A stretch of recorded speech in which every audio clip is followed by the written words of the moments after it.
Welcome back to Friday night on the Terrace. What a weekend of football we have in store. Manchester United versus Liverpool is the big game. We're going to be previewing that. We've got some games. We've got some head-to-head previews. I'm going to be on the sofa with Lies this evening as well. We've got so much happening on the Football Terrace tonight. We're going to touch on some of the other games as well. Build up to Arsenal, Aston Villa. But I need you to smash that like button for us first of all. We know there's some little trolly trolls running around the internet at the moment. So all of you smash the like button. Share this across your social media streams as well. But I want to have a quick chat with some of the audience here to see what they think and feel. Ty, how are you feeling about the game this weekend? Just in your gut. Scared, happy, excited? I think we can win. Styles make fights, and I'm going to talk about it later. Wow, Man United might be able to win. How about yourself, Sonny? By the way, it's nice to see you out your cave. He's joking. He ain't looking forward to this game. No United fan exists right now who's looking forward to this game. They don't exist. What do you think at home? We're going to run a VT now to let you know what's coming up tonight. Danny, smash that for us now, and we'll see you all in a bit. Coming up on Friday night on the Terrace, we'll be chatting all things Arsenal v Aston Villa. Lampard, Gerrard, Scholes. We ask 100 people to finally settle the debate of which one was the most masterful of the midfield magicians. And of course, the big one, Manchester United v Liverpool. Will be playing Guess the Starting Lineup with two members of our studio audience and the Great British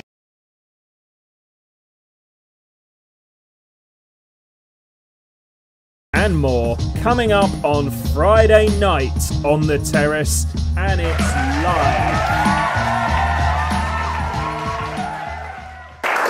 Look at that, what a show we've got tonight. Some of those games, some of the VTs, it's going to be an exciting evening indeed, so don't go anywhere else. Of course, I'm going to interact with your live comments because this is the Football Terrace. What's being said up there today? A lot of people shouting Lampard's name. I can't wait. 100 people have been quizzed and questioned over who comes out on top, Gerrard, Lampard or Scholes. That's coming up. We've got to have a chat about that, but we're going to talk about it with a twist in the studio.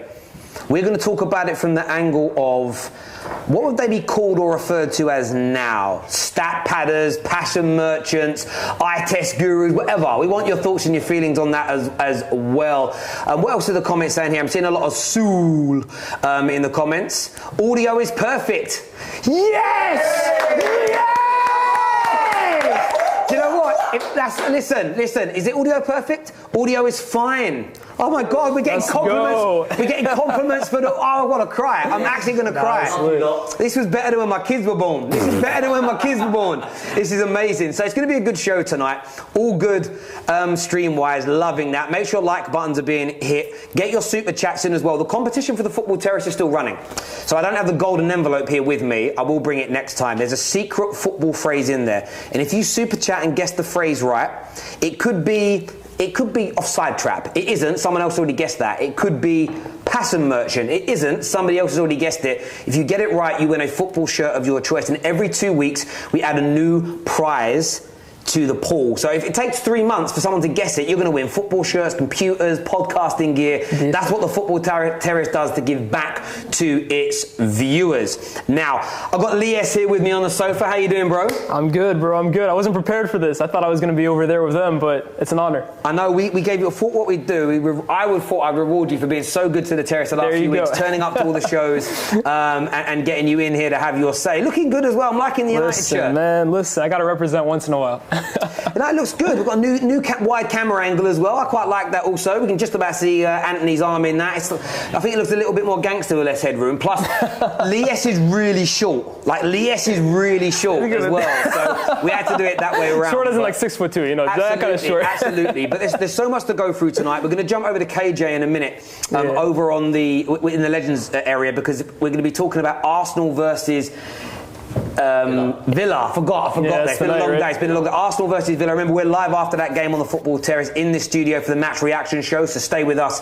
But how do you, just quickly from you, how do you think Arsenal are going to get on tonight? Listen, man, I'm not going to be as confident as Curran was a few weeks ago, but I don't know, man. I saw things the last few games that I'm feeling slowly a bit more confident with Arsenal. And Aston Villa have been hit or miss, so Amen. Maybe it's tonight for the Arsenal. Maybe it is. Viewers, get your score predictions in for that as well. Over to KJ. What, KJ? In the Legends area to preview this game. Yes, people. It is time for Arsenal versus Aston Villa. It happening right now. The boys from Brum coming down to London to see if they can pick up 3 points. Now, Arsenal fans, I've got a question for you. Will you guys finally turn on Arteta if you do not get a win against Aston Villa? Arteta win has been really bubbling up recently. Will you guys see this as the final straw in his tenure?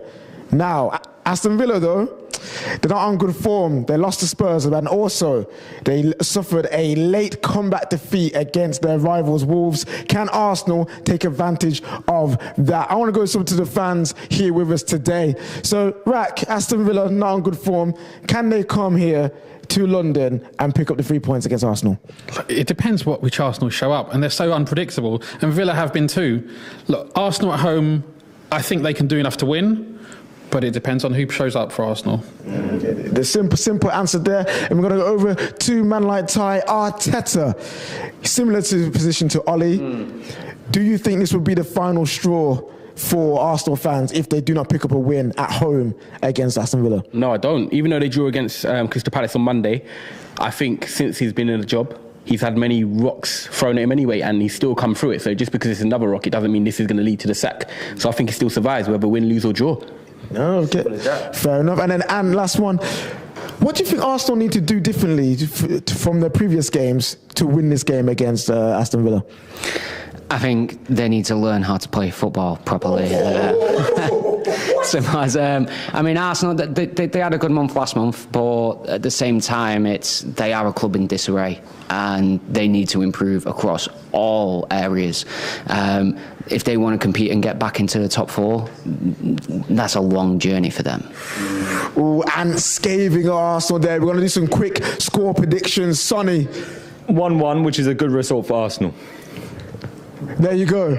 2-1 Arsenal. 2-1 Arsenal. Man like... Oh, I forgot how tall this guy is, man. Man like Zayn. 2-2. 2-2. You're just short. Terry, I swear we use the same height, my brother. It's all good. Anyway. I think Watkins is going to bag again for him like he did last season, 2-2. Oh, 2-2. Lots of draws here. And it doesn't happen often, but I'll agree with Sonny, 1-1. Oh, 1-0. So wait, did anyone predict an Arsenal win? No Arsenal wins, by the way. No Arsenal wins. I said Arsenal win. I've got a soft spot for Arsenal. I don't mind them as much. Wait, Liverpool fan, soft spot? I don't mind them as much as some other. Like everyone's been coming for Arsenal's head, and I feel a bit sorry for them. 89. How can you soft spot when I thought it did in 89? That's mad. All right, Rack and Sonny, the two disgraceful Liverpool fans on one side. And then actually add Zayn to that too. All right, guys, I want to know in the comment section right now what your score predictions are. Who's going to win, Arsenal or Aston Villa? Also, remember to get your super chats in, get your questions, get your comments. Terry will be reading them out throughout the show. Terry, back over to you. There we go, quality preview. That's already getting a bit heated over there. You can feel tensions are high for the big one that's coming up later. I'm reading some of the score predictions here. Adolphe Skills says, yes, Rack, backing Rack. A lot of laughing emojis on the screen as well, which I can see. I'm going to say this as well. Tonight's going to be a turning point at Arsenal Football Club. And I'm looking down there. It's going to be a turning point. Trust. I'm going to tell you this now. It's going to be the night that the majority of the remaining supporters of Mikel Arteta turn their back. Wow. They all predicted 2 games ago they're going to win 4 on the bounce. This is going to be the 3rd game on the trot they foul to win. And people are going to wake up, they're going to smell the coffee, they're going to understand, they're going to realise that this guy is what's holding them. They have a decent enough squad. When you get outplayed by MacArthur in a game, right? When you play against Palace, for instance, where you wouldn't buy a single one of those players to start in your team. Like, Edouard's brilliant, but no Arsenal fan would pick Edouard over Saka. You've got to wake up and smell the coffee. Now, let me tell you this now. The Football Terrace's Jess has joined Rat Army. She hasn't said it yet, but she's joined Rat Army. Igao is Arteta out. That's when you know. Igao. That's when you know. I know. Igao is Arteta out. Listen, we need a Gao in our lives, but he is Arteta out now. They've all joined Lee Gunner's Rat Army. They don't want to admit it, but they have. Big up yourself, Lee. Hope you're doing good, brother. There's a super chat there. It says, KJ is the same height as Ice JJ. Ice JJ Fish. I don't know who that is. That's a violation. This needs to stop. This needs to stop. This needs to stop. This is foolishness. Start comparing me to that brother, people. Please. Do you know what's really bad? Don't do that. I think I just demonstrated how uncool I am. I don't know who that is. I have no idea. But listen, Arsenal, I don't think they're going to get spanked tonight, but they are not winning. And I think it's the final now in the coffin of Mikel Arteta, 110%. 110%. Viewers, smash the like and share buttons and let us know what you think. And Phil, the Football Fan Zone here says, great show as always. Terry, hope to be back in the studio soon. Always welcome, bro. It's good having you. And it appears we've got synchronization. Sounds looking good. And I've lost 3 pounds this week and I can see it on camera. I've lost 3 pounds. I'm getting in shape. I'm going to get my sleeves done. I'm getting my hair transplant. I'm basically going back in time. That's what I'm doing. I am doing that now. But speaking of going back in time, seamless. I know, look how good I'm getting at the transitions there. I am so good. Just can't read a video printer because I'm dyslexic. If I could be one of the Ant and Dex, like I could be one of them guys. Sunday's a big game, right? And we're going to get into the preview later, but today had me thinking about some classics. I was thinking, I've written them down here. I was like, do you remember when Man United beat Liverpool 4-0 in 2003? Do you remember that, boys? 2003, the big 4-0 drumming? Do you remember the 3-0 2008? I think Nani gets the final goal. There's been so many of these games out there. But when I was looking back at all these classics, I couldn't help but notice the 2 of the biggest stars on the pitch from both sides. Paul Scholes, legend, and Steven Gerrard. Steven Gerrard, both legends of the game. Both legends. First of all, before we went on the streets actually, and we asked 100 different people who they think were the best player. We're going to settle the debate tonight, but I want to ask you, Lies, of the 2, who do you think was better and why? That's a crazy question. And all I'll say to start off is I'm happy Lampard's on this discussion because I think both of these 2 are better than Frank Lampard. That's my take. But if you're going trophies, man, if you're going Premier League trophies, what is it, 12 or 13 is more than 0?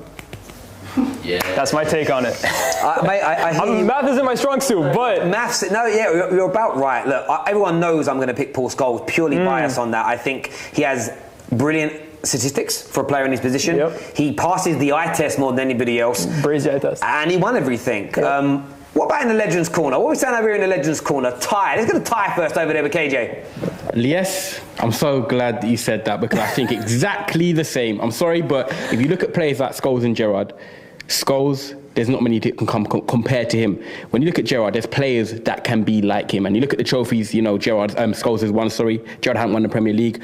Scholes has won the Champions League. And for me, ever since Scholes has gone, we've even had Michael Carrick. Manchester United have never replaced them type of players to now. And 10 years later, we're still seeing how good they were. So when you look at them players, you look at Liverpool now, they've won the league since Gerrard has gone. They've won the Champions League. Fabinho's in there now. So, they've had actually players that can come in there and improve the side. When you look at Manchester United, you've taken Scholes and Carrick out of there, and we've never been the same since. They've left their legacy. They've left their legacy. Liverpool, respond. I've got something to say. Gerrard had a much weaker team, but would Scholes do what Gerrard did in the 2005 final against prime AC Milan? Gerrard instigated that 3-0 comeback. Paul Scholes weren't going to do that. Yeah. And then let's talk about, again, another magic moment, West Ham FA Cup final. Again, I've not seen Scholes go out and actually drive a team to win a game. So because we don't go behind. We don't need to rely on that. We win the games. We don't need to go 2-0 down. Again, you're forgetting how much stronger your squad and your team was compared to what Joel's had to play. It's not Scholes' fault, but I'm just keeping it fact and saying that Gerrard had to play with Smisha, do you get me? Yeah, Jimmy Toure. Trust me, these are like kind of levels he had to deal with, bruv. So what are you talking about? Scholes done it for over. All I'm saying, Zayn, you need to be cussing your owners at the time about your squad, not Scholes. All I'm gonna say is, for me personally, obviously it's Scholes, bruv. It's got to be Scholes. And the fact that Wenger and Ericsson also used to play him left wing for England is a disgrace. Disgrace. Name me one. Okay, first, name me one player that's got retired and decided, you know what, let me come back and win the Premier League again. No, not just that. Oh, go to Manchester City in his first game in a derby and still win the game.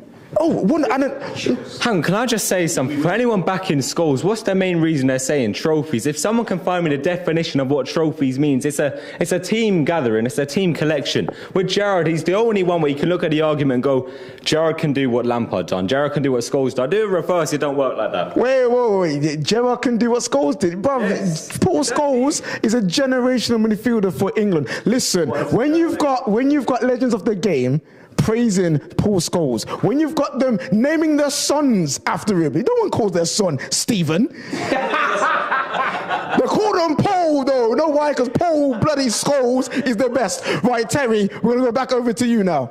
Do you know what I love about the debate though? What I really love about it is like, I understand that Gerrard played in a weaker team. I get the argument, but at the same time, in terms of, I understand the thought process by trying to play it down. But I also hear consistently Liverpool fans say Giggs was overrated, and Beckham was overrated. They're all overrated. Keane was overrated. Gary Neville weren't very good. Like everyone in that era that Scholes was brilliant in is now considered overrated on football Twitter. And everyone is saying Fergie's overrated now too. Fergie's overrated. So if they were all overrated, then the argument that he played in a better team doesn't make sense to me. That's my take on these things, as it were. But there we go, viewers. I want to know who you think is going to come out on top. So we're going to run a VT for you now, where we asked 100 people. One sec. We literally. I weren't ready for it yet. We're going to bring it into 1 second. Sorry, we nearly went a little bit early. It's not like me. I've done that before. Where I've finished it too soon. But it's a waggle. I'm just. Hang on. No, you lot are dirt. I meant my dinner. I got indigestion. Filthy people. But what I'm saying is this, okay? We asked 100 people to name who was better out of Paul Scholes and Gerrard. We threw Frank Lampard in for good measure as well. What I want from you in the comments, it's 100 people, so that's going to take some time. I want you to guess who's going to come out on top. Leave your live comments. Danny, run that VT, and we'll see you all in a minute. Scholes, Lampard, Gerrard. Who was better? Well, I'm about to put an old age debate to rest as I ask.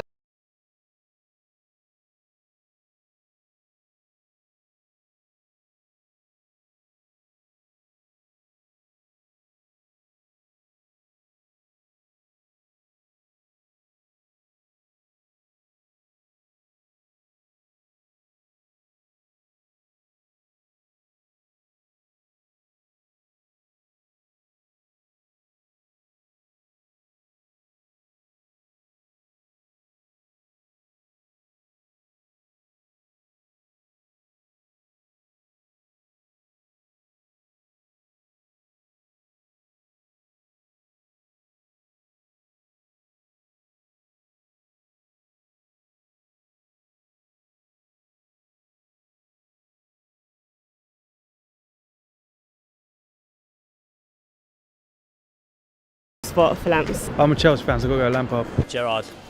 I know, I thought he was so crucial to the Liverpool team. Lampard, not sure about. Scholes, not even in the question for me. Lampard then. Scholes was good as well, but like Gerrard is the best for me. Lampard, mate. Lampard all the way. Lampard? No. Gerrard? No. Scholes? No. They're all rubbish. Yeah.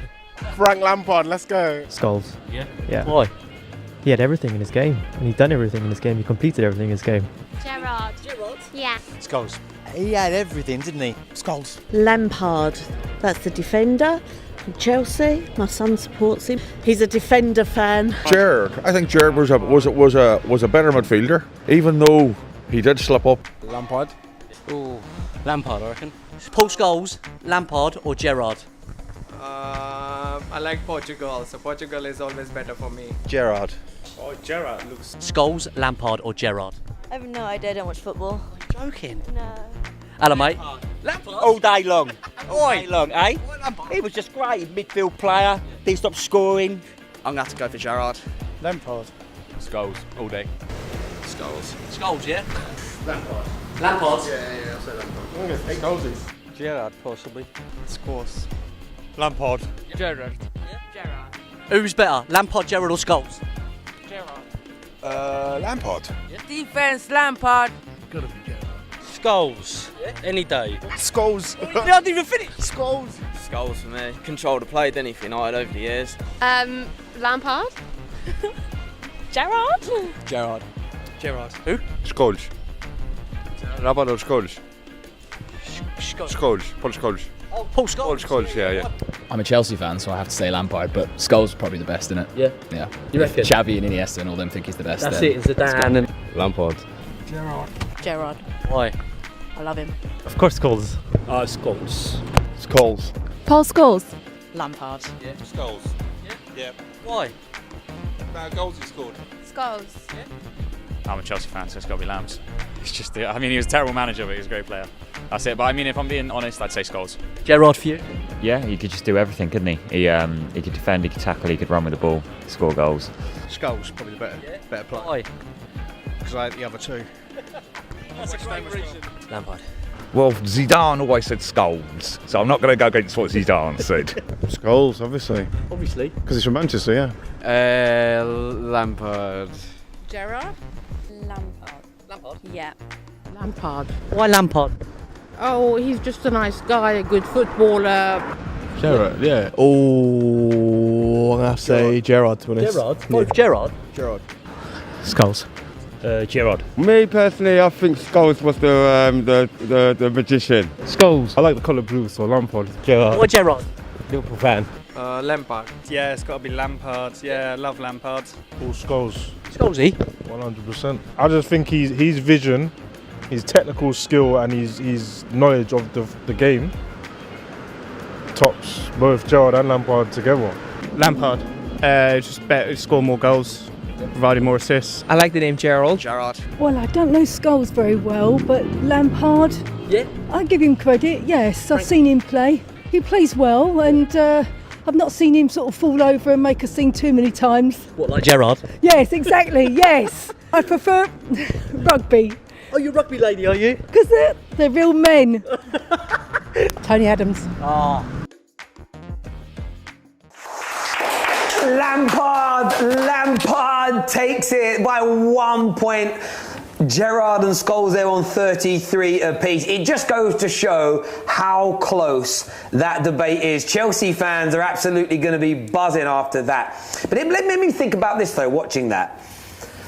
In the modern day game with football, Twitter, agendas being what they are, what would these players be labelled in the modern day game? For instance, for me, I'll start with this. Frank Lampard, I believe, in this era, by rivals of Chelsea, would probably just call him a stat padder. Yeah. A little bit of the Bruno Fernandes treatment. Stat padder, stat padder, stat padder. Lias, from your point of view, what about Gerrard? What do you reckon Gerrard would get called now? I think Gerrard is being labelled like that passion merchant. Just knowing how football Twitter works, I see, obviously I'm not saying he's as bad or as good as Henderson. I think he's obviously better than Henderson, but I think he'd get that same label that players like Jordan Henderson get. Yeah, I agree. I think they'd say things like shoot and inshallah merchant. That's what they'd say. They'd just say shoot and inshallah merchant. Someone got to clip that up. Legit, that's what they would call him now. And what about Scholesy? What do you reckon Scholesy would be labelled with? That's difficult. I know the main criticism I see of Scholes is that, like, he didn't play in big finals. Fergie didn't play him every single game, and maybe he didn't get all the individual accolades. So maybe that's what he'd be kind of titled as. Yeah, maybe like a small game Scholesy. Yeah. Small game Scholesy. That's what it'd probably get labelled with. Like, that would be an interesting one. We had a super chat that came through there. I'm just trying to get it up on my phone because I missed it on the screen. Make sure, by the way, you're all smashing the like button. Let's get it past 500 while we're live on the air, please. And we've got an amazing game coming up for you in a moment, and the big preview of Man United Liverpool coming later. But Danny LFC here says, even Messi said that Gerrard is England's greatest ever player. Google it. But we all know that that Kay Spearing was the real, Jay Spearing, I think he means, is the real GOAT. Big up yourself there, Danny. Now, we're going to hand over to KJ. That's in a new section of the studio tonight. This is a brand new section, a new department that we've had opened and made. We're going to play a brilliant game now with one of our Liverpool fans, Rack, and one of our Man United fans, Ty, in the house tonight. Over to you, KJ. Yes, that is right, people. We are playing a brand new game on the Football Terrace, and it is called Guess the Starting 11. So what we have done, we've taken a random Man United versus Liverpool game from the 2010-2011 season. This game was played on the 19th of September, and the team that came out on top was Manchester United with a 3-2 win. So what we're going to ask the fans to do is see how well they know their team. So they're going to have 11 guesses to pick out the starting 11. And after those 11 guesses, the fan with the most amount of players guessed correctly will win the game. Pretty simple. So we've got Ty over here from Man United. Ty, I got a question for you. How old were you in 2010? I was 17. Oh, great age. Oh, you should. Okay. All right. I might know bits and bobs. I should know bits and bobs. Okay. I actually remember this game because I was. Do you know what? I was actually going to a Sunday League football match. I remember I missed this. It's one of the only Man United Liverpool games I've missed in my life. Ooh. But I know the first player I'm picking because he bagged a hat trick. Get Dimitar Berbatov in there. Oh, he's getting a pick in there early. All right, Rack, how you feeling? Do you have the knowledge? Of course, man. Nice and easy, nice and easy. Oh, nice and easy. All right, cool. So we're going to start this right now. Ty, who are you picking first? Mr. Hat-trick man, Dimitar. Okay. Let me just... He's not on there. Oh, my God. If you guess this wrong. So, is Dimitar Berbatov one of the strikers? He is indeed one of the strikers. There he is. Man like Dimmy, hat-trick hero of that game. Right, Rack. Who are you picking first? Take a guess. Start at the back, Pepe Reina. Pepe Reina. Picking the goalkeeper. The goalkeeper. Is Pepe Reina the goalkeeper in nets for this game? Let's have a look. Hey, there he is, Pepe Reina. It is currently 1-1. It's 1-1. Tie. I'm going to go with... What's he going with? Michael Carrick.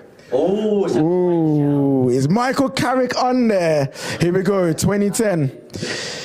Michael Carrick is not on the field. He wasn't even on the bench. Not even on the bench. So to take the lead. Martin Skirtle. Ooh, Martin Skirtle. Is Martin Skirtle one of the centre backs? He's got to be there. He's got to be there. Is he there? Yeah. Look at him! There he is, Martin Skirtle, with his big bold head right in there. Here we go. Ty, you need to make something happen right now. Oh, Johnny Evans. Oh, Johnny Evans. Is that a controversial one? Did he get there? Was he on the bench? He wasn't on the bench. Okay. But he was in the starting 11. There he is, right in there. It's now 2-2. Advantage to you, Vac. Daniel Agger. Turn your hat round. Ooh, Daniel Agger. Ellis, if you might be injured, but yeah. Was not on the field. He was on the bench for that game. He did come on. Here we go. Ty, get back in there. Third guess. Patrice Evra's got to be in there. Patrice Evra. He's got to be, he's not. How can you deny one of the best left backs in the Premier League? He is in there. Yeah, I love this game. Here we go. All right, Rack. What are you picking? Glenn Johnson. Ooh, Glenn Johnson. Better than Trent. Glenn Johnson was indeed in the starting 11. There we go. We've got a few more picks left. How many are they on, Rocket? I'm kind of losing count here. Fourth guess. Here we go. Let's get Big Eddie in there, man. Edwin van der Sar. Big Edwin. You know what, yeah. We're not going to waste any time with this one. There he is. Big Edwin van der Sar. Jose Enrique. Ooh, that is a good pick. However, Jose Enrique was not on the pitch. Was not in the starting 11. All right, Ty, extend the lead. I had him on the back of my shirt, and I know from this picture, Mr. Nani. Ooh. Nani was 100% in that starting 11. There he is. He's got the tongue out and everything. What's the scores? Oh, hey, listen, you're a rocket. We'll see after this one. Rack. Best midfielder in Premier League history, Steven Gerrard. Oh, big Stevie G. Is there a chance Steven Gerrard did not play against Manchester United? There is no chance that would never happen because he is right here. There he is. Stevie G right in there. Right. What's the score, Rocky? Update us. So it is 5-4. 5-4, and we're on pick number 6. Right, I said Carrick was not in there. All right. I'm going to have to go with a safe bet. And I'm going to go with our technical director right now, Mr. Darren Fletcher. Oh, Mr. TD, technical director Fletcher. Is he in the midfield? Different for them. He wasn't on the bench. I can tell you that. But he was in the mid. He was in the midfield. Wow. Fix. All right, cool. Rack. Let's act like that didn't happen. Who you picking? Dirk Kuyt. Dirk Kuyt, is he in there? Bro, man. He's not on there. Like, he's just, what is this? This is why we're winning Sunday. What is this, Rack? He's not on there. Ty is more confident. Okay, here's what we're going to do. We're going to avoid that. That don't count. So Paul Scholes was there. So we give you Scholes. Which position do you want to take? Pick your position. I'll take the centre-back. You take the other centre-back? All right, cool. Hey, it was like Jamie Carragher. Right, Ty. Wayne Rooney had to play. He had to play. Rooney's a big shout. Had to play. Did he have to play? Rooney's got to be in there. Rooney's got to be in there. Is it Wayne Rooney? He's not, is he? Is it? It is Wayne Rooney. Rooney's in there. All right, we're coming towards the end. Rack. Luis Suarez. Luis Suarez in 2010, 2011. He wasn't even there when he got. Sunny in this guys. Hey, guess what? He wasn't in there. There was no Luis Suarez. Luis Suarez? 2010, 2011 he signed, didn't he? No, he didn't. No. Oh, his pick. Rack is absolutely ruining this. All right, cool. Here we go. Look how many picks we got left. I think, how many picks we got left, Rocky? It's got 3 picks left. Ooh, okay, here we go. Right, Ty. Centre back. I'm going to take the risk, but I'm going to go Nemanja. Oh, big Nemanja. At the back. The Serbian beast was playing that game.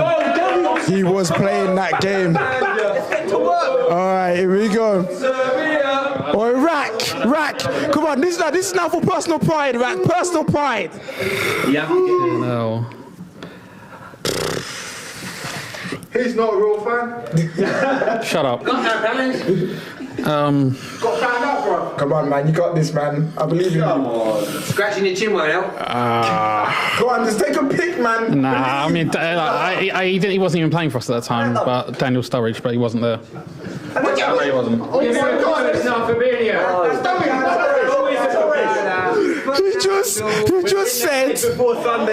He just said he knows he's not in there, but I'm gonna guess it anyway. His head is gone, head lost. Ty, 2 more goals. Can you finish him off? Random shot. I'm going to go. Actually, was he playing then? Park Ji-sung. Oh, man like Ji-sung. Yeah. Oh, hey, our guy. A bit harder than that work hard. No way. Nah, I'm playing with you. He didn't get it, man. He's not in there. Rack, come on. One more, please. Just one more. I don't know, man. I can't think of any others. Torres, man. Torres, okay. All right. He succumbed to the peer pressure. 2000. Did he leave in 2010? Yeah, end of 2010. Well, you're wrong because he's right there, boy. You know what I'm saying? January, not September. I told you the dates. You gotta listen to me. All right. Sorry, Rack. Last one, Ty, just to end it off. Right, come on. I'm at. No. Oh, actually, wait, no, 2011, yeah? 2010, September 19th. Who was left wing? Carlos Tevez was gone. No, he's thinking. Gary Neville. He's mumbling. Raphael. Probably way not. Raphael, that's an interesting pick. That's an interesting pick. But it's Chris Smalling. Bro, no, bro, no. The answer is no. Raphael was not in the game. Who was the right back? He said that back. We'll reveal that in a moment. All right, Rack. Last one. Just to, again, for personal pride, get one more, please. Mascherano. Javier Mascherano was not in the starting 11, which means, Ty, you have won the first guess the 11. All right, we're going to quickly go through who was left. So on this hand side, oh my goodness, we've got Ryan Giggs. How could you not get Giggs? Man like Giggsy, better than Mo Salah. That's embarrassing. And then the right back, who? I think Chris Smalling might play there. Chris Smalling? I think Randomly might play. It was not. It was O'Shea, Mr. Utility himself. Okay, where are we going, Rack? What are you saying? What do you think? I thought it was Mr. One. I don't know, man.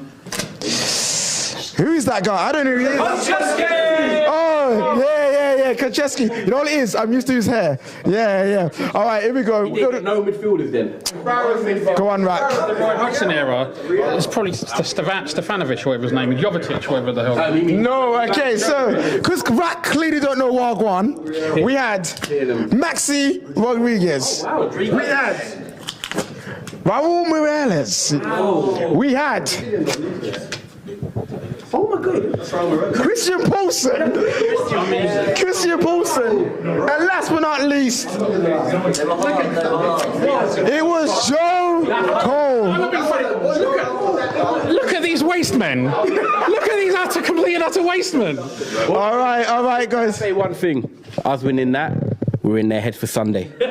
In their heads, that's what Ty is saying. Right, guys, that was the first time of Guess the 11. Hope you had a good time. Put your super chats in for your questions for Terry and Liaz. Over to you guys now. Thank you very much. What a game. Rack absolutely got bodied in that. It looks like the viewers enjoyed it as well. Lots of good laughter. Good game, no, Liaz. You enjoyed that? That's embarrassing from Rack, man. That is shambolic. How do I know more about your team than you when I'm from the US, man? That's crazy. Yeah. But, good game. It really does test the knowledge as well, and it shows how far both squads have come and the directions that they've gone in and everything else over the last little while. So, I totally get you on that. It's interesting to see where Liverpool have gone to, where Man United have gone. Gentlemen, let's calm down a little bit. It's only a little bit of listen, come on, kids, chill out, calm down. It's getting a bit feisty in here, is what we like to see. Speaking of feisty, we had some super chats that came through. I screenshotted them so I didn't miss them. Right? I wanted to make sure I caught these because I want to respect everyone who super chats. One here from Malik. Malik says, Terry, with the nonsense that Gary Neville has been saying, we need a petition to check his legendary status. To me, he's just a cult hero now. No. You're a casual. That's a casual take. Yeah, he's not. I mean, he could be your cult hero and not a legend, but as a club status, he's always going to be a legend, I think. Saskia says Lampard has the stats and the trophies. Bruno has no trophies. I kind of get your point to what we were saying earlier. Miguel here says the difference between Lampard and Bruno is that Lampard delivered when it truly mattered. Lampard won Champions League. Where is Bruno's in the Europa League final? I kind of get where you're coming from. Lampard won the Champions. He got 34 years old, so Bruno's still got 7 years to get. Yeah, he's still got time. He's got time to go.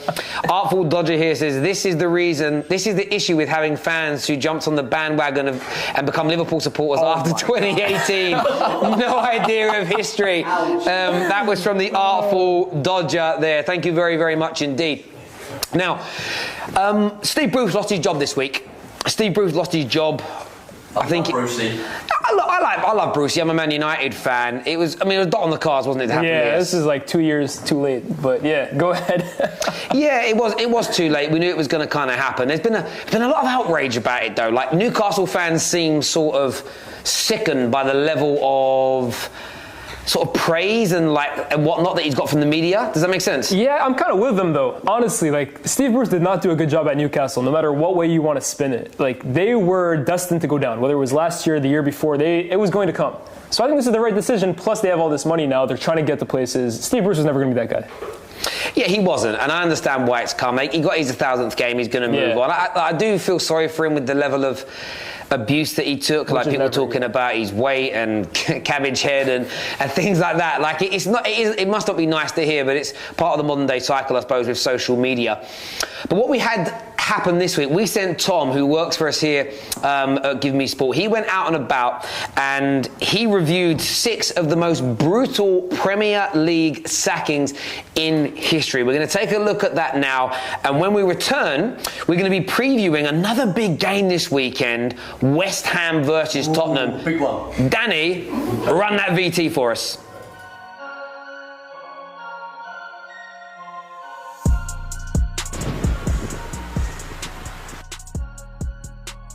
Chris Hughton is one of the nicest men in football, and sacking him must feel like locking a puppy out of the house on a cold day. Unless you're Mike Ashley, of course. Chris Hughton picked up the pieces following Newcastle's relegation in 2009 and won promotion at the first attempt without losing a single match at home. After a famous 5-1 demolition of bitter rival Sunderland and a first ever win at the Emirates, Newcastle found themselves in 5th place in the Premier League. Less than a month later, Hughton found himself with a P45 in his hand. You try and work that one out. When you think of Sam Allardyce being sacked, you probably picture him, pint of wine in hand, unwittingly talking his way into being an obscure pub quiz answer. But believe it or not, there was a time when we actually felt sorry for Big Sam. After steadying the sinking ship that was Blackburn Rovers with almost no funds to speak of, many fans were excited to see what he could do with an actual transfer budget under new owners Venky's. The chicken magnate saw it differently though, and when he refused to relinquish control of the club's transfer dealings, he was sacked. Yes man Steve Keane was installed as his replacement and immediately outlined Rovers' star-studded Champions League ambitions. Spoiler alert, David Beckham and Ronaldinho never set foot in Lancashire, and the club haven't set foot in the Premier League since 2012.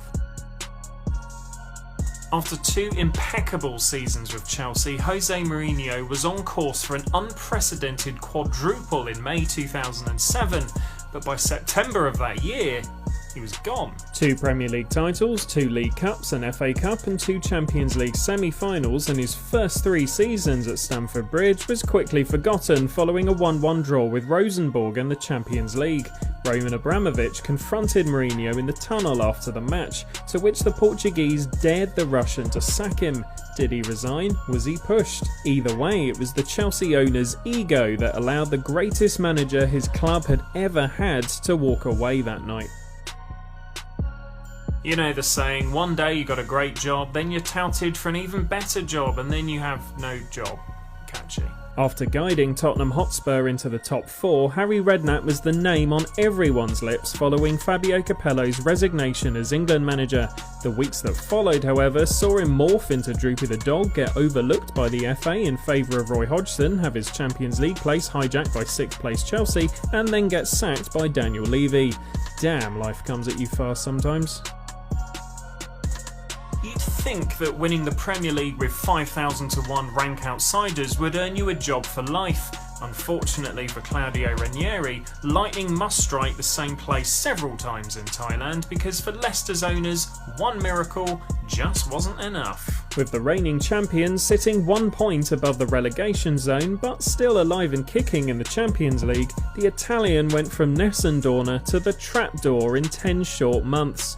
Former player and fan Gary Lineker summed up what we all thought about that. You don't sack a Sir, do you? Sir Bobby Robson had transformed Newcastle into title contenders and Champions League regulars capable of attracting the likes of Patrick Kluivert. The former England manager had well and truly captured the hearts and minds of one of the most passionate fan bases in the world. But, you know, sometimes after 2 bad results at the start of the 2004-05 season, the potential for a Graham Souness-inspired bounce for your upcoming fixtures against Blackburn and West Brom is just too hard to resist for some owners. The man who Pep Guardiola and Jose Mourinho owe their careers to was sent packing, and the club has struggled to recover ever since. Yo! I gotta tell you, getting sacked must suck, fam, because the way some of these guys got dismissed, it is peak out here. But We ain't talking about people getting sacked right now. We're talking about football, the Premier League, and we're about to be talking about a London derby, which is West Ham versus Spurs. Now, here's the thing. Nuno lost during the midweek in the Europa League. However, Moyes' team won, keeping a 100% record in the Europa League. Nuno is doing okay at Spurs, but can he overcome Moyes' magic, which is taking over West Ham right now? Another question for you guys in the comment section is this. Do you actually think West Ham can go and get top 4 this season? They were pushing last season. They've started again well this season. They're looking like a real unit, a real force. Can they go and get European football at the highest level? That is what we're wondering right now. We've got some wonderful fans with us. We've got some new ones here with us as well. Just joining late, you know what I'm saying? But we're cool. We're fine with that at the football terrace. We're used to it as well, aren't we? Anyway, we've got Moses here. Moses, Moyes, our former manager back a day. He's reinvented himself at West Ham. Can he go and push this team into a top 4 spot? 100%. I think David, not top 4, sorry, I thought you meant in the European positions, but David Moyes, no, he's not going to take him to the top 4. Couldn't take Man United to the top 4, so I doubt he'd take West Ham to the top 4. But no, man, he's a good manager. He's shown that give him a bit of time and he can get a good team. Because don't forget that Everton team was a bad boy team as well. They got top 4, remember? So I'm not saying it's not an impossibility, but the levels... It's been up since then, do you know what I mean? So level's been up since Man United. Nuno, though. Do you think he can overcome this West Ham team? No, not at all. For me, Nuno's out of his depth at Tottenham. He will have a few results here and there, but David Moyes and the way he's got West Ham playing, there is not a chance that Nuno can overcome, even with Harry Kane. Not a chance. I don't think so. Yo. Speaking of Harry Kane, he finally got his goal in the Premier League. He's warming up slowly. Do you think Harry Kane will bag this game, or is he going to continue on his poor form that he saw at the start of the season? Bro, he said he's warming up. He's warming up like some slow roast chicken or something, bro. It was 8 games, 1 goal. Listen, West Ham's defence is kind of patterned as well. I wouldn't put money on Kane to do anything this season, really. If he gets 10, 15 goals, I think that'll be a bonus. But he ain't it, bro. Free Harry Kane, man. Free him up. Boy, yo, free Kane. I've got a new nickname for Harry Kane. Harry Lambert. It's reminds me of Ricky Lambert, the way he's moving at the moment. Oh, Ricky Lambert. It's a bonus if Harry Kane gets 15 to 10 goals. All right, listen, Harry Kane, if you hear this, yo, go chat to your agent, brother, and go free yourself up. You know what I mean? Call up the best lawyer and take down, you know what I'm saying, Levy, because it's looking peak out there. Right, we are about to go back over to Terry. He was standing up, now he's not standing up, now he's sitting down. Right, Terry, back over to you. Caught on the hop there, but there we go. Yeah, it's going to be an interesting game this weekend. West Ham are doing so well, aren't they, Elias? Yeah, I mean, last year I think a lot of people were kind of expecting them to fall off, especially with the Europa League this year, but David Moyes has shown that, yeah, he is one of the Premier League's best managers.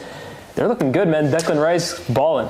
Yeah, Rice is doing well. I'm really happy for David Moyes, though, because he is a good manager. He just got kind of destroyed a little bit by the Man United job. It was too much too soon. I think it killed him. And then he just, everywhere he went after that, he just didn't really seem to fit.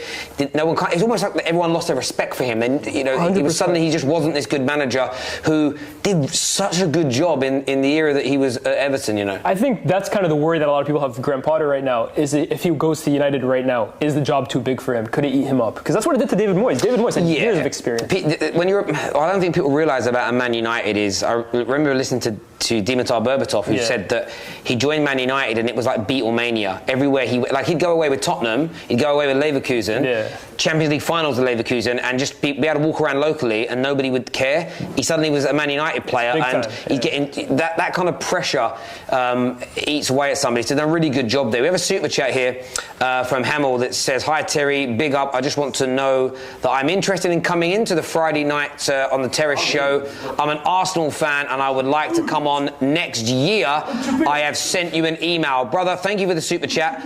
We'll definitely get you in here next year. And it'd be good. It would be good to represent some championship teams. So, yay, there we go. No, I'm only joking. Thank you for the support and we'll definitely get you on. What's your prediction, Lias, for West Ham's Tottenham? Is it at West Ham? Mm-hmm. Yeah. I got West Ham, man. I got West Ham winning. There you go. Yeah, absolutely. Coming up very, very soon, Man United versus Liverpool preview. That's coming up very, very soon. I'm going to be over there with the boys. It's going to get heated, so make sure you stay with the Terrace. It's going to be absolutely massive. However, we like to do a little bit of a fun prediction for this. So what we did, we sent Rocket out onto the streets. That sounds a little dodgy, but we did. We sent him out onto a road. Man, he was back on a road where he grew up, do you know what I mean? Working class, yeah, proper road, man. In a flat cap, looking like someone's dad, do you know what I mean? Big up Storms, right? He's, you can't see him, he's wearing a flat cap. It makes sense in here. To you lot, it doesn't. And it looks good though, you know what I mean? Hair's coming along well. Look at that, there we go. Hairline FC. Hey, in fairness, it's not Turkey, it's London, Cavendish Road, bruv. Like, proper job, Cavendish Road. But listen, we went out on the street and we got some people to kick a ball at a bottle to predict who is going to win between Man United and Liverpool. Keep smashing the like and share button. When we're back, the big one, the preview, Man United versus Liverpool. You guys up for it? You all up for it? Let's up for it. Let's run that VT, Danny.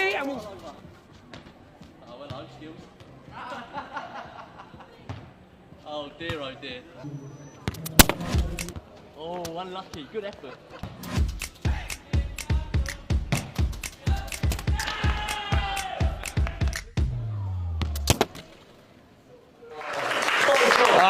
Look at that, Liverpool smashing Manchester United in the bottle challenge there. This is the preview though. This is Man United Liverpool preview, the biggest game of the season so far. Of course we want your score predictions, but there's lots of things to talk about in the build-up and lead-up to this game. Make sure like buttons are being smashed right now, that you're subscribing to the Football Terrace, turning on bell notification buttons as well. Liverpool, peak of their powers at the moment, in amazing form. Mo Salah breaking records. Greatest player in Liverpool's Premier League history is on fire. Man United, on the other hand, it's very, very dithery. Yes, there's some wins and there's some great moments from the likes of Bruno and Cristiano Ronaldo, but the winning way isn't there, the style isn't there, leaking too many goals like a broken fridge, leaking everywhere. We're going to speak to the Man United and to the Liverpool fans during this preview to get what they think and feel. And I'm going to go to Lies first of all here and say, do you have any hope that Man United can win? First of all, Liverpool losing a bottle challenge. Typical bottlers. That's all I got to say on that front. But second of all, do I have hope? I'm not optimistic on United recently, but there's something about facing Liverpool at Old Trafford. I don't know, man. The blood flows a little differently, doesn't it? It's a derby. Hey, man, anything can happen. That's all I'm going to say. Anything can happen. How about yourself? Are you confident going into the game? I think confident is the wrong word. Like I've become used to Oli and the way he can just pull a result out of the hat. You know what I mean? Like Oli, especially after that result against Atalanta, I'm feeling confident. I feel like that his little judge is coming back. Do you know what I mean? Like it's that black magic. Yeah. After that, because at 2-0 down at half time, I weren't feeling hopeful, and I think that was a massive result going into the game because I think we will be at some point behind. So we have to come back. I hear you on that. Jez, how about yourself, mate? For me personally, I think Liverpool Man United, that game is always a massive, massive game. So I reckon the players will raise their bar, they'll raise all the levels, energy levels will be up there. And personally for me, I'm going to go out here and say, yeah, I think I'm very, very confident that we'll do it. Very confident. Very confident is massive. I want to come to Ty in a few moments here. I want to speak Liverpool. I don't want to start on a negative for Liverpool, but there's some confident Man United fans. Do you feel that maybe Liverpool's current leaky defence could play into United's hands?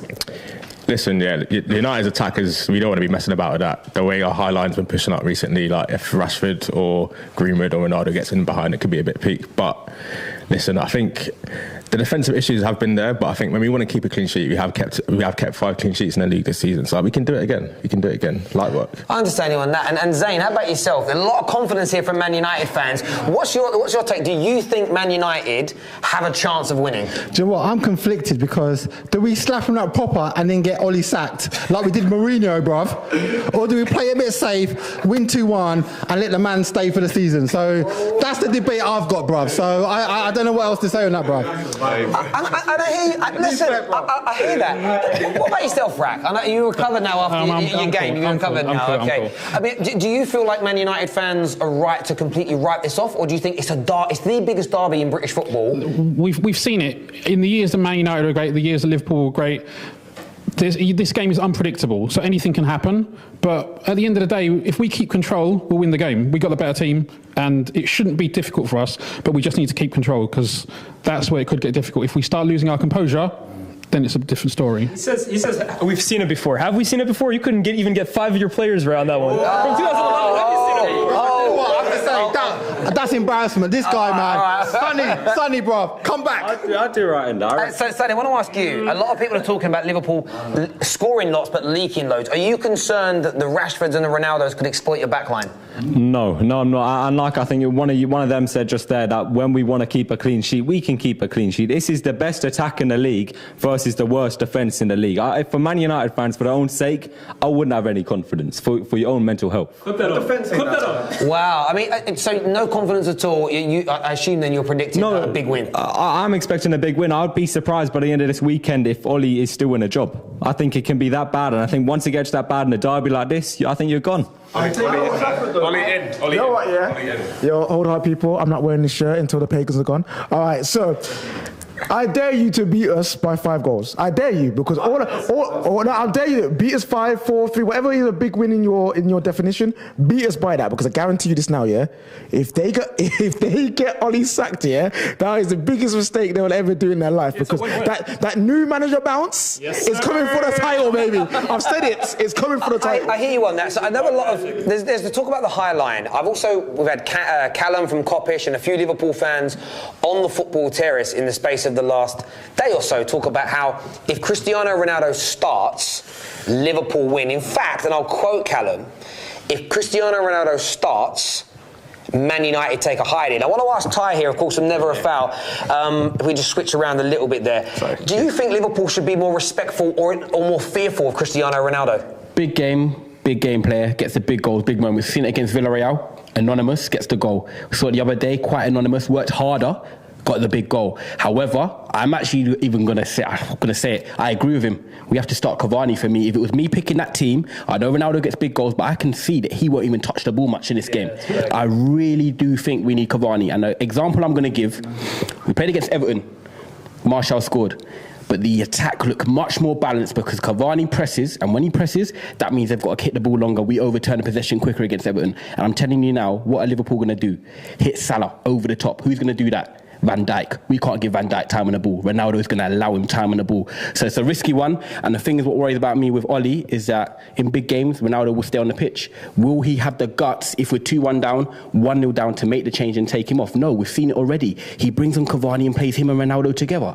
So I don't know, man. For me, he's going to start Ronaldo. But if it was me picking the team, Cavani for the work rate, man. Terry, can I say, it's all about Bruno Fernandes for me.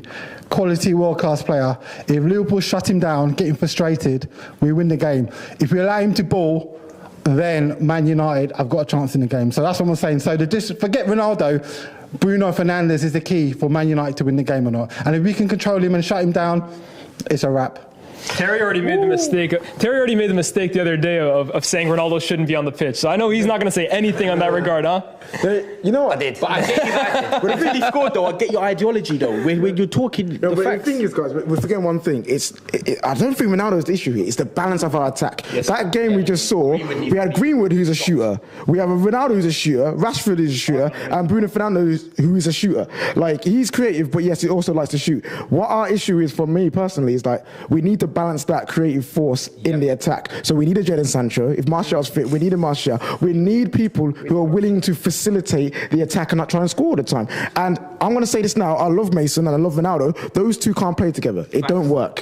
So if we're going to start... Rashford, Cavani, Sancho, is that what you're saying? I'm saying Rashford. You're saying Rashford, Ronaldo, and Sancho, yes. Yeah, and I can echo that. I'm with it. I think balance, I think creative flair. You've got goals in Ronaldo and you've got Rashford, who we know has got many goals against Liverpool. I think I looked earlier, he's got the second most goals against Liverpool behind Wayne Rooney for Manchester United in the Premier League era. Hold on. There's one thing you got to realise. Ollie the Wally will get dominated by Ronaldo and he will play. So let's be honest. He ain't that level, bro. I hear a lot of what they're saying now. I want to ask yourselves here about Ronaldo. Van Dijk, is he going to pocket him or have a tough day? somewhere in between. Like, I'm not out here trying to say that Ronaldo's going to get pocketed. Like, I'm not trying to get myself clipped up like that. We don't clip people on a football terrace. We don't do that. We don't do that. If you don't, other people will. But like, listen, Ronaldo's clutch. He's as clutch as it comes, and I don't think Van Dijk's 100%. Receiver's gone off.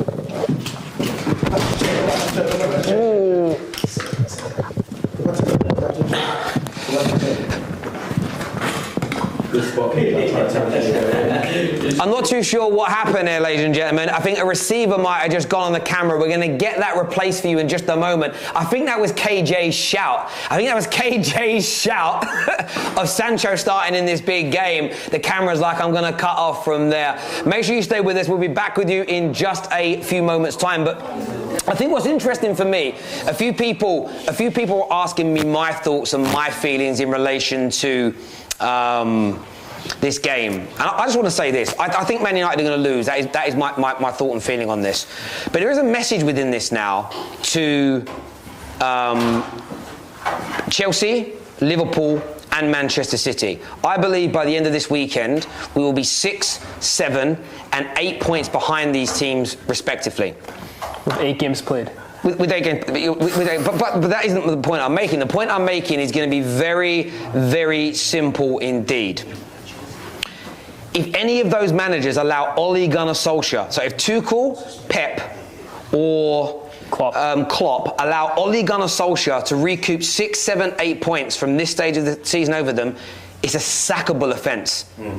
We can't have every fan base in the world laugh at Man United and say how bad the manager is, and then these world-class managers have this much of an advantage over him and then get caught up. Yeah. So for me, if that happens, your club need to be sacking those managers. That's how peak it will be. But that's also how bad I think Man United are right now, that we're going to be that far behind that early on in the season. I'm just seeing we may or may not be back with the other camera yet. There we go. But Lias, from your point of view, I want to ask you a question here. Do you think this is going to be Ole's last game? No, I've been on record saying that as much as I don't think he's the guy for United and as much as I would fire him, I don't think the Glazers will fire him. And I've actually given a date of November 2022. That's when I think Ole will eventually be out of a job, because I think I honestly believe he will get something out of this Liverpool game. And especially the Atalanta game honestly told me, yeah, these players are still playing for him. They will get him something out of these next few games. And as long as Ole is still competing for top 4, which we know is the Glazers' #1 objective, they're not going to fire him. They didn't fire Mourinho until it was basically done. They didn't fire Moyes until it was mathematically done. They didn't fire Van Gaal until the last game in the FA Cup final. So Ole might be out of the title race, but as long as he's still in the top 4 race, that's just the way Man United runs. It's a top 4 business. No, I hear you. And a few of the comments here are saying Terry's amateur mental gymnastics. It's not about mental gymnastics. I'm talking about how bad a position Man United are going to be in. I also understand where you're coming from. There is a distinct possibility that Man United don't sack Ole, even if we get battered this weekend, because there's always this chance of top 4. I'm just saying now, Atalanta, right? Like if they lost Atalanta, that'd be a bigger sackable offence than this week, because they would have been out of the Champions League. Because it would have been, pretty much out of the Champions League. And I think that's really key. And I'm just saying that to rival fans. Just be mindful how much you banter, because if you banter us consistently for months about how bad a manager is, and he finishes in front of some of you, the egg's on your face more than us. We're going to go back over to the Legends Corner now. We've sorted the technical issue out. Back over to KJ. We'll see you in a few secs. Yeah, what technical issue? He's always here, man. He was always ready. All right, cool. So we've been talking about Man United quite a bit. We're going to turn this over to Liverpool. Liverpool defensive frailties have been showing a little bit again this season already, shipping 3 against Brentford and also just shipping goals in general. Is that a concern for you? No. Listen, we have shipped a few goals this season, but we've also kept 5 clean sheets as well. When we want to shut out the little teams, the Watfords, the Man Uniteds, we'll get it done. We'll get it done when we need to get it done. Come again? Little teams, Man United, Watford, Big club, at the moment, we play like a little team. With Ole in charge, little man tactics, counter-attacking. You'll see what time it is on Sunday. Okay. Can that counter-attack, though, damage your defence? Is that something you worry about, Rack? Yeah, it's possible. Look, Atletico created good chances against us, so you can't say that United haven't got a chance, especially at home. But if we control the game and we're defensively solid and we have the structure, we can win. We're a better team than Man United, so I don't have any doubts. We just need to put it on the pitch, and these guys have proved it. This team has proved it before. We just need to get back to that form. Cool. And Zayn, you got big talk. So I want to know, your defensive frailties that have been showing, is that an issue? Do you know what? It's the midfield that's causing issues. Donkey, brother, after you signed your contract, boy, you ain't been playing correct, right? And unfortunately, the way Liverpool play, our midfield protects our defence because obviously our wing backs, our left back and right back push up and ahead. So that's what's causing the problem at the moment. With Wijnaldum going, now people aren't talking about Wijnaldum. He got so underrated last year. Now he's not there. He ain't doing the stuff that he was doing that people weren't respecting, bruv. So it's not the defence, it's the midfield. And once VVD gets back up to speed, probably after January, we'll be more solid. But at the moment, I'm more worried about the midfield because people can just walk for us. It's a bit like you lot with McFred, bruv. Same kind of situation. No, we're not like McFred. Let's start mentioning them. Sonny, you shake your head. After that, we're gonna go and switch over. Sonny, you shaking your head. Wijnaldum, is he actually missed for your defensive capabilities? No, he's done us a favour by leaving. Like, I don't really have much more to say. He went to PSG, and he's saying he's surprised why he ain't getting games. Like, it's as simple as that. We don't miss him. Simple question. Oh, is that Terry? I'm back. Cool. There you are. I'm back. I am back. What were we even talking about before the world went weird? It went weird. I was standing here 1 minute. I was standing here, and then I was sitting over there. It's magic. Yeah. Sancho. Oh yeah. Let's not talk about that. But I wanted to ask this question to Liverpool fans as well. But I'm going to pose it to United first. How do we stop Salah? Ooh. Wan-Bissaka. No, because he's going to play on the wrong side. I'll be honest, that is what I'm worried about. Mo Salah's in the form of his life, scored 9 in a row. I don't think it's about stopping him. It's about Manchester United getting the first goal in this game. I think it's simple as that. We know that Rashford's going to play on the left-hand side, and I think the way we stop Salah is by even trying to stop Trent. We know they're going to push up high, but we're going to have to hit that ball over the top quick, early, get Rashford released, and we're just going to have to score the first goal in this game, Terry. I don't even think it's about stopping Salah. There's two things that win us this game, and why I'm confident. We get through the first 20 minutes, which we didn't against Atalanta. We forget Liverpool's form. It's a derby. We can win this game. Get through the first 20 minutes 0-0. It's about 11 players on the pitch, and moments will win you that game. Yeah. The second thing, Zayn touched on it. Their midfield. I'm sorry, you had Milner starting against Atletico Madrid. They got away with murder that game. They had down to 10 men. Atletico created chances. We've got a better midfield. We can create chances. And I'm telling you now, with Bruno and Pogba in there, we've got moments where we will exploit them. And if we get to the 60th, 70th minute, and we've got the chance to make them subs, who they got to bring on? Oxlade or Origi? We've got Sancho, Van der Beek, and Pogba probably on. Even Martial. Come on, man, we're in there. We're there. We're ready. We're there. I hear the confidence. There. Obviously, Mo Salah, Sonny, form of his life. Best player in the world. Stop this form of his life. He's the best player in the world. There's a question that he can be stopped, that he can't be stopped. Like, he is the best player in the world, and no player can stop him. I know you agree. I agree, the best player in the world. And this is the first time Liverpool in my lifetime I've had the best player in the world. That's why he's your greatest ever Premier League player. It's an argument, but he's up there, and even to be up there shows how good he is. And that's all I'm saying. Your question's wrong. Can Salah be stopped? Can he be stopped? No, he cannot be stopped. He's a goal scorer, so you have to stop him from scoring goals. You can stop him from having a good game. Don't get me wrong, but he will score. So 100% he is scoring this weekend. He will score 9 consecutive games right now in a row. He's scored. That's a new record for Liverpool. He's going to make it 10 against Man United. It's written in the stars. That's an interesting. How about yourself? Do you think he'll score?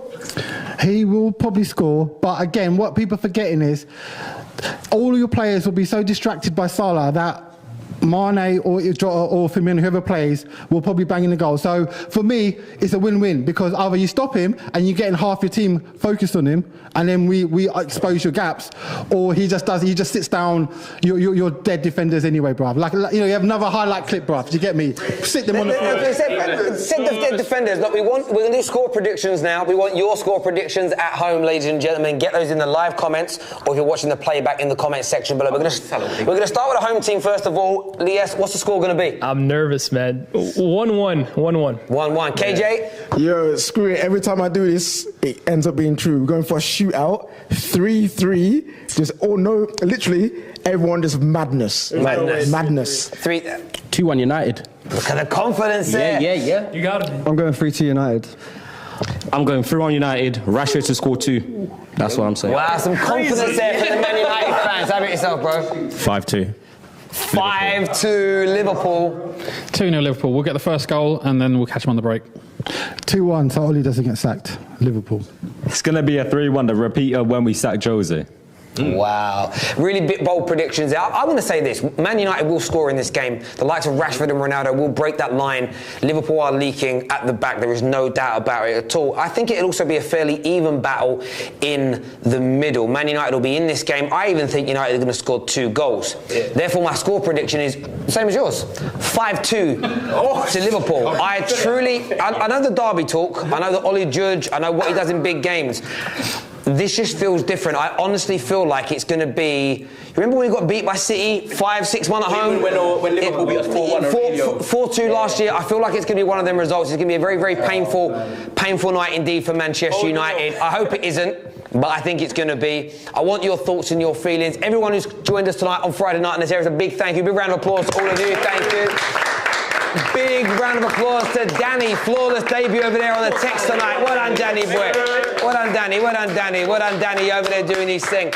Well done to Sam on the camera to let his battery run out. He let his battery run out. Well done, Sam. It's okay. Big shout out to Rocket, producing the show over here. Producing the show. They're doing his thing. Man like Ethan on sound. What are you saying, Ethan? And let me just say very, very quickly, since Ethan's been doing the sound, it's been in sync. It's been working good, so big shout out to him as well. And of course, who's in the other room? Scotty's in the other room. I don't know what he's doing. He's sitting in the back room on his laptop. I don't know what that means. Listen, smash that like button before you leave. Really important to the Terrace. Yep. We're live tonight after Arsenal versus Aston Villa ends, so make sure you stay with the Football Terrace. Until then, good night, God bless, and we'll see you all again soon.